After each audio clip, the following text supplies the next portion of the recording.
We are going to continue our conversation about electron configurations by talking about condensed electron configurations. Now, what condensed electron configurations allow us to do is it allows us to look at valence electrons, which are the outermost electrons and the electrons that will be involved in chemical bonding and reactions, and it allows us to represent the core electrons, which are the electrons closest to the nucleus and don't have anything to do with the bonding or with chemical reactions, and we represent those, the core electrons, as noble gases in brackets. So there are two main steps to write the condensed electron configuration. The first one is that you must find the noble gas, which is in group 8A, from the row above your element, and you put that noble gas in brackets. Then you write the rest of the configuration. So for example, I'm going to work with nickel. Now the electron configuration of nickel is 1s2, 2s2, 2p6, 3s2, 3p6, 4s2, 3d8. Now, if you look at nickel, move up one row and all the way across, the noble gas that would be represented is argon. So we're going to put argon in brackets, and then we're going to continue writing the electron configuration until we reach nickel. So the condensed electron configuration of nickel is argon in brackets, 4s2, 3d8. Notice that argon in brackets is actually representing 1s2, 2s2, 2p6, 3s2, 3p6. Those are your core electrons, while 4s2 and 3d8, those electrons are your valence electrons. I'm now going to talk about a couple of exceptions that we have when writing electron configurations. Those exceptions include chromium and all the elements in its group, and copper and all the elements that exist in its group. Specifically, the issue arises because 4s and 3d, those subshells, are so close together that the electron configuration ends up being different than we would have anticipated. So let's first look at chromium. Chromium, we would anticipate for its electron configuration to be 4s2, 3d4. However, it's more energetically favorable for it to be 4s1, 3d5. That way, those subshells are all half filled rather than having one that is completely filled and one that has 4 out of the possible 10 total electrons in it.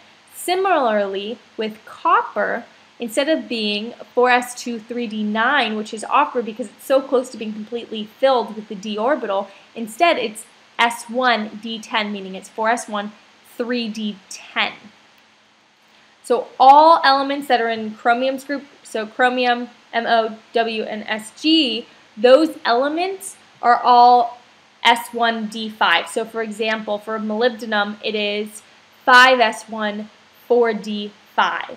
And for copper's group, those all have a S1, D10 electron configuration. So those are the exceptions. I'm now going to talk about paramagnetism and diamagnetism. An atom that is paramagnetic has unpaired electrons, while a diamagnetic atom does not have unpaired electrons. So if we look at an example, phosphorus, if you look at the 3p subshell, it is 3 electrons that are unpaired. Therefore, phosphorus is paramagnetic. If you look at this example, there are no unpaired electrons, therefore this atom is diamagnetic. What's important to know about paramagnetism and diamagnetism is the fact that paramagnetic atoms are attracted to a magnetic field. I am now going to be talking about photoelectron spectroscopy, also known as PES. Photoelectron spectroscopy proves that the electron configurations that we have been writing out are actually accurate.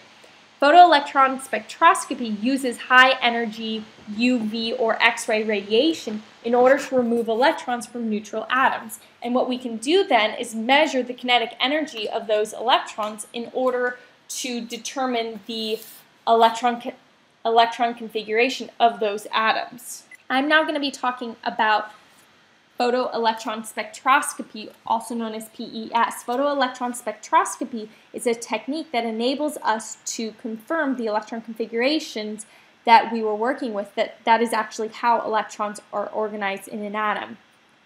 Photoelectron spectroscopy uses high-energy UV or X-ray radiation, and it uses that to remove electrons from neutral atoms. So as you can see right here, what happens is that high-energy either X-rays or UV is shot at an atom and then electrons are removed from the atom, the energy of the X-rays can be calculated by using Planck's constant and frequency. We've already gone over that. Now the interesting thing for you to know is what we're measuring and what we're looking at is the ionization energy of the electron. Now that can be determined by taking the difference between the energy of the X-ray that's shot at the atom and subtracting the kinetic energy of the electrons that leave the atom, and that's actually measured by the detector. So when we find the difference, that enables us to determine the ionization energy of the electrons and therefore be able to determine where exactly those electrons are located in the atom. So we're going to look at an example of a PES. Here's one for you. And let's walk through how this enables us to determine the electron configuration of an atom. So PES, just as a reminder, is a method used to identify the placement of electrons from a single atom. Data from PES experiments are displayed as follows.